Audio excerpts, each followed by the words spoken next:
Hey there, guys. Bible in a Year, episode 108. Moving from 1 Kings to 2 Kings there, Dr. Spence. Yeah, fascinating book.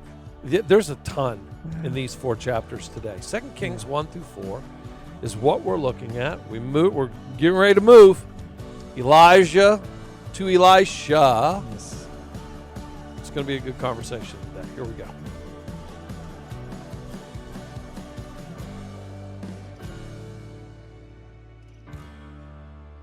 All right, brother.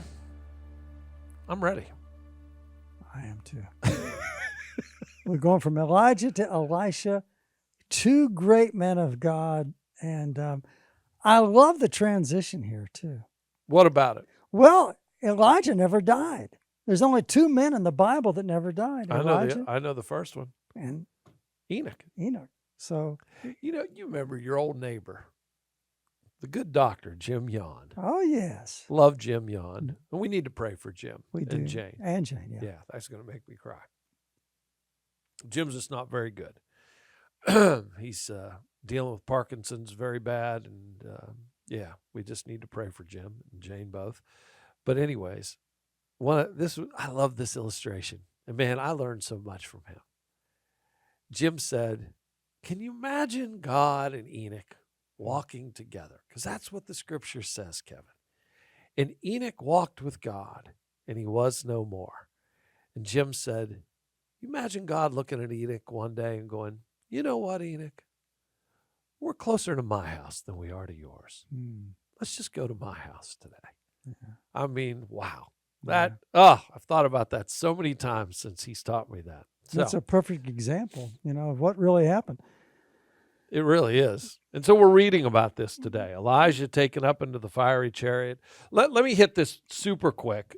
I don't want to live here too long, but it's 2 Kings 1. Yes. This is how it begins.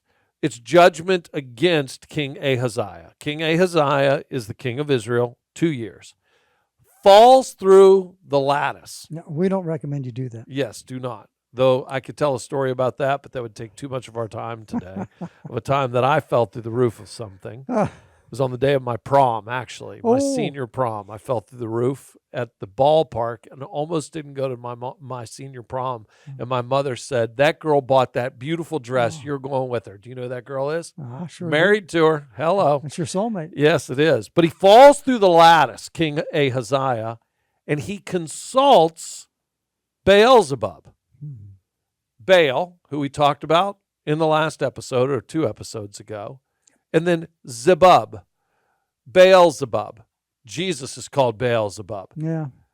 We talked about this off camera.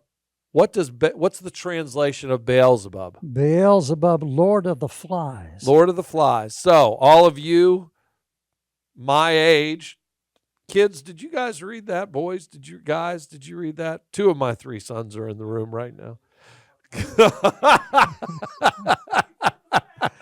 I know you guys. It was funny. Tanner and Garrett are down here. I said, have you guys read that? And Tanner throws his thumb in the air. He's read it. And Garrett said, yeah, I read the back cover of it. I went to the same school I Garrett did went to. too. I didn't read a lot of them, Yeah. but I did read Lord of the Flies all those years ago. I learned that, honestly, in a study with Eugene Peterson, Baal-zebub. Yeah, it means Lord of the Flies. So back and forth with Elijah. They come to consult with Elijah, calls fire down, 50 men killed. Yep. 50 more men come, calls fire down, they die. And then 3rd round, and they're like, whoa, listen, we're just here to, don't shoot the messenger. We're just here to get you to come to King Ahaziah. King Ahaziah ultimately dies. So that's chapter 1. Then we shift over to 2. This is a biggie. Chapter 2 is a biggie. This is Elijah going up into heaven. Yeah. You want to see the close personal relationship between Elijah and Elisha. I mean, they were so close and they had learned from each other. And Elisha does not want Elijah to go. No, he's begging him, don't go. And then he finally, it's like he's the little tag along. He is. And Elijah's trying, and Elisha will not leave. And he finally says, all right, fine, I want a double portion. Just give me a double. Oh, what does that even mean? Kevin, I've learned this from you. Pray for big things. Elisha says, I want a double portion of your spirit. And Elijah says, whoa, I'm not sure we could do that, but we'll see. But pray for big things. I mean, that's how Kingdom Church came into being. Pray for big things. Listen, and I appreciate that. I really do. But I will never forget. You listen, God used you as the people are going to be like, oh my gosh, these two in this beautiful mutual admiration society here. It is. It is. I'll never forget two different occasions. I hope you remember this. It was early on, and it was right before we bought 540 Fairmont Road. Do you remember this night? Yes. I'm going to start crying. Yeah. It was me and you and my dad. Yeah. And we were sitting on that side porch at my old house. And you just talked about the reality of this. And I didn't see it. I mean, I saw it. But you and Bill McCullough, you're the two that said, look, don't you short what God can do. And, you know, my dad has always been a count the cost guy. Bill McCullough's a count the cost guy. But that night with you and my dad, and then Bill McCullough talking to me, I believed, man. I believed. And the other thing was, you taught me this. Cast the vision. Don't beg. Make sure people understand the vision. Yeah. And that night on that side porch and just talking about vision with you, it's radically changed my life. Well, you prayed for big things. Yeah. And God has done great things and will continue to do great things. So Elisha wants a double portion of Elijah's spirit. Yeah. There's nothing wrong with saying, hey, God, you know, I mean, and that's not greedy. We're not looking to spend it on our pleasures, as the book of James says. No, this is to advance the gospel of Jesus Christ. So Elijah's taken up, fiery chariot, which is amazing. You know, when you think about that, again, another one of those mysteries. Like, what is that about? You know, I mean, and again, Jim Halbert and I were talking about this. You know, I'm not sure I really believe in soul sleep, though Samuel was somewhere, and I don't really get all of that. But if Samuel was somewhere and Elisha doesn't die and was taken up, and Enoch doesn't die and walks with God and was no more, you know, like, where's the where in all of that? That's amazing to me when I think about that, you know. But it's so funny. Part of this that I think is hilarious is when the people go, well, maybe we'll go look for him. And Elisha goes, don't go look for him. He's not there. No, we're going to go look. All right, go look for him, but you're not going to find him. I mean, it's just fascinating. Yeah, you know they don't find him. And then the miracles start happening. Yeah. You know, the water is impure. Bring me salt in a new bowl. Puts it in the water. Water goes pure. All right, now, we've got to talk about this. We talked about it off camera. I want to talk about it again. Here we go. And look, this is, it's kind of comical to read it. As we're both chuckling. Shouldn't laugh. But there's nothing funny about this. And it is a serious issue, which we've talked about. Yeah. And this is really the message that we want you to get. 2 Kings 2, 23 through 25. From there, Elisha went up to Bethel. And you think about the history of Bethel. Yeah. As he was walking along the road, some boys came out of the town and jeered at him. Get out of here, Baldy, they said. Get out of here, Baldy. Elisha turned around, looked at them, and called down a curse on them in the name of the Lord. Then 2 bears came out of the woods and mauled 42 of the boys. And he went on to Mount Carmel, and from there returned to Samaria. You know, again, I mean, because the Bible is true, this is a tragic story. I mean, on the surface, you get a chuckle from it. You know, they were teasing the bald guy, and they ended up getting their comeuppance. I think the serious thing to look at here, though, is what? You've got to respect a man of God. And if you don't, bad things happen. You know, respect a man of God. Yeah, we were talking about that. And, you know, you look at Aaron and Miriam coming against Moses Yeah. because of his wife. And what happens? Miriam, she is leprous. Yeah. Dathan, Abiram, and Korah, Mm. Hey, man, God doesn't just talk to you. He talks to us too.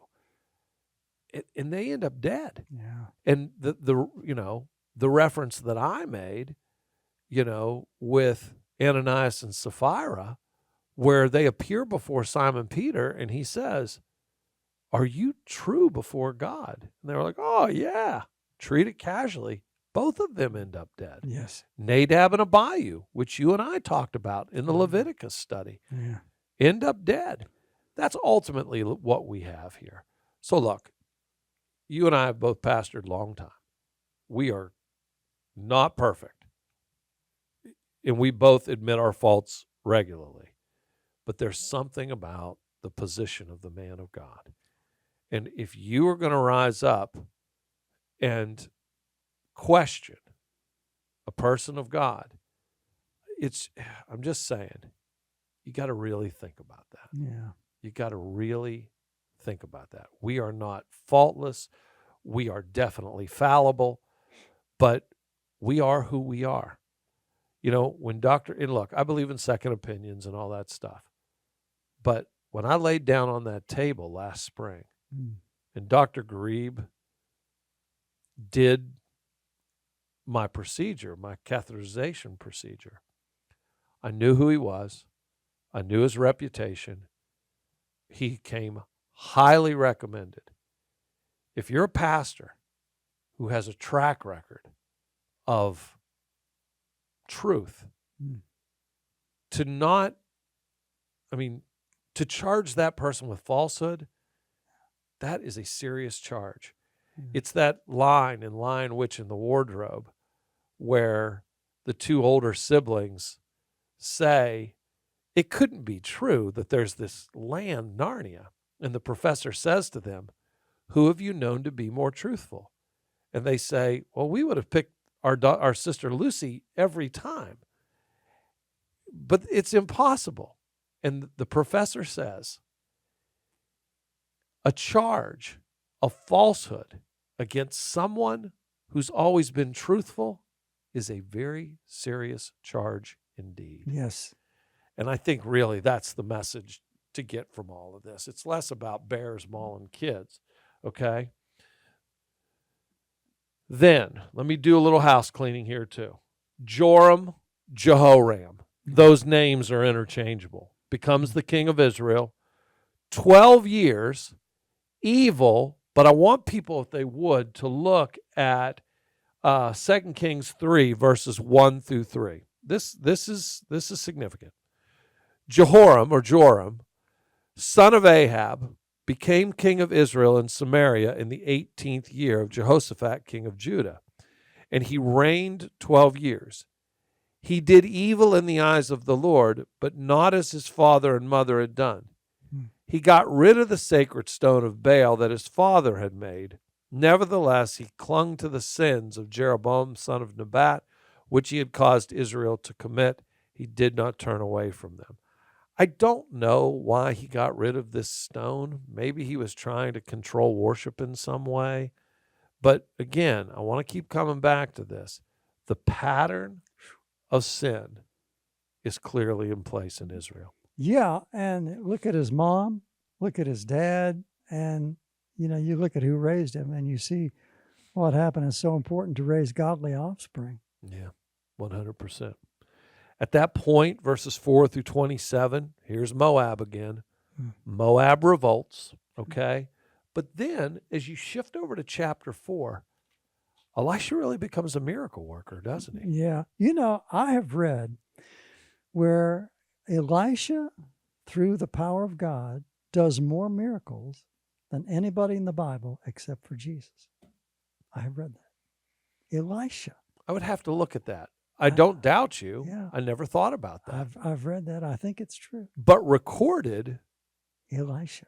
It's got to be Elisha. It's amazing. And never thought about that. The power of God, working through Elisha. And you see it over and over again. Huh. It makes total sense. Well, Like, who else would it be? I never thought about that. just to go over his miracles, he parted the Jordan River Okay. in 2 Kings 2:13 and 14. He makes Jericho spring drinkable. Mm-hmm. He sends bears to punish irreverent youth. I'm getting this from the Ryrie Study Bible. Floods ditches to confuse the Moabites. Multiplies the widow's oil. The Shunammite woman bears a son. The Shunammite's son dies and he resurrects the little boy. Purifies poison stew. Elisha heals Naaman's leprosy. We'll get into that. Yeah, that's next episode. Elisha gets the axe head to float. Gehazi is struck with leprosy.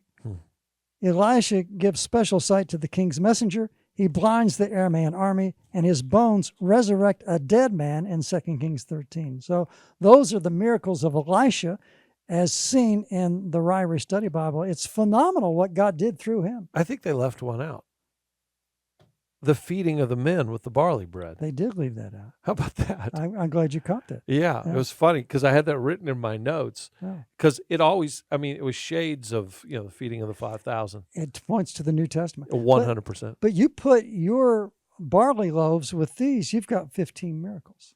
Isn't that amazing? It truly is. Elisha's a great man of God. Oh, my You gosh. know, don't underestimate what God can do through you. And let's not forget a miracle that we're going to talk about in an upcoming episode. Ooh. Okay, and I'll just, spoiler alert. If you haven't read the Bible by now, Yeah. okay, I'm just going to tell. He dies. And there's a soldier who's dead that is tossed into his tomb. Yeah. And the dead man's body touches Elisha's dead body and resurrects from the dead. He's raised from the dead. 2 Kings 13, Is that what it is? 20 and 21. Oh, my gosh. Powerful. Oh, my gosh. God can do great things through people. Man, I'll tell you what. Oh gosh, I just love this. And I'm so excited. Like, I don't want the episode to end, but I want to end the episode so we can get to the next episode so we can talk about Naaman. Let's do it. All right. Thanks, guys, for joining us today. We'll be back tomorrow. 2 Kings. What are we talking about tomorrow? 2 Kings 5 and 6. Okay, guys, we'll see you tomorrow. God bless.